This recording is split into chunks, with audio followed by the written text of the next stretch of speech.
Stalling might be expected there. But the most important thing is all the fingers, all the votes. Let's take a listen to Bennett speaking right now here in the parliament. For election campaigns, we have been looking longingly at our country sabotaging itself, weakening itself, and losing its ability to function.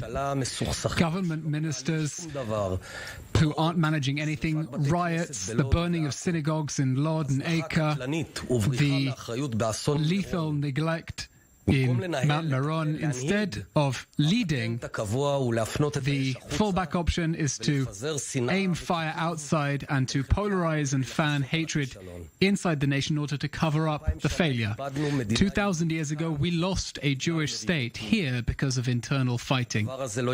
This will not happen again. Not on my watch. The political crisis in Israel is unprecedented at a global level. We could go to 5th elections, 6th elections, 10th elections to dismantle the walls of this state brick by brick until our home falls on us. Or we can stop the madness and take responsibility. Some people would like to tell you that there's a right-wing government around the corner and we're the only ones standing in the way. That's a complete lie. There is no right-wing government. 4 elections and another 2 months have proven to everyone that the option of a right-wing government headed by Netanyahu simply doesn't exist. It's either 5th elections or a unity government. Don't let them tell you stories. There aren't defectors, there are no 2 extra fingers for 61, and there is no government. Anyone who tells you otherwise is lying to you brazenly. Even this morning, there was another final public attempt to form such a government when Gideon Sa'ar would be first in the rotation and Netanyahu would be second. I immediately, as always, gave my approval. The effort failed because nobody believes that the promises will be kept anymore. Look, Mr. Netanyahu isn't trying to form a government anymore. He wants to take the nationalist camp with him, the whole country with it, to his private Masada.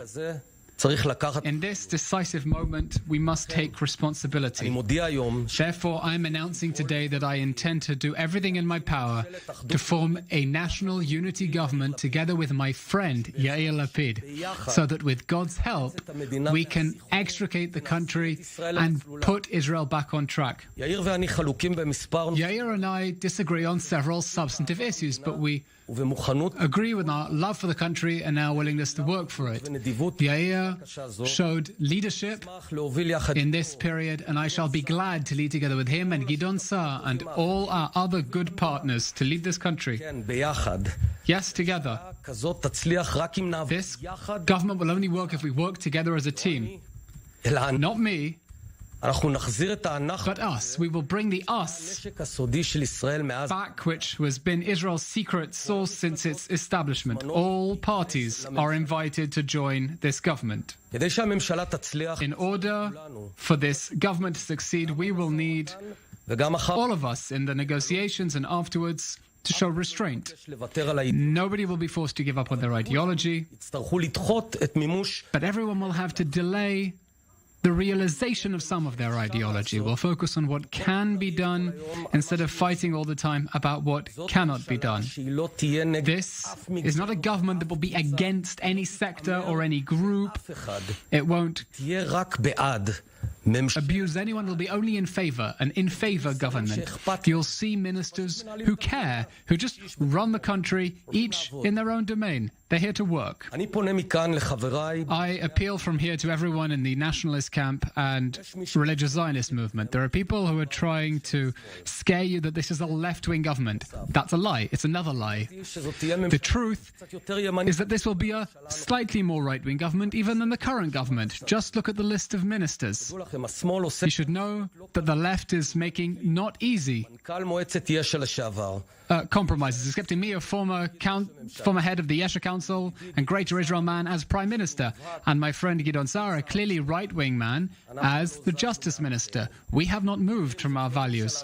My friends, this isn't a government that will do a disconnection and it won't disengagement and it won't give away territory, but nor will the government be afraid to embark on military operations if needed. The political context will not stop anything. Each side in its government will have equal voting power and each side will have veto power. So friends, chill. Citizens of Israel, I'm calling on those of you who believe in this process, who want to give it a chance. Speak up. Let your voices be heard. Because there is a well-oiled machine in front of us which day and night is pumping out lies, truly lies, in order to sow fear in the hearts of the public. So, dear public, it's time for you to support, to speak up, not to remain a silent majority. Don't say, it's a shame later, speak now. We're starting off. If we manage, we'll do something huge for the state of Israel, and we'll know that we did everything at a difficult moment. This is the most complicated decision that I have ever made in my life, but I am whole with it.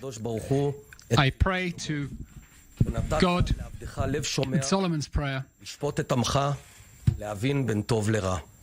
may you give your people the ability to seek justice and discern right from wrong. Thank you.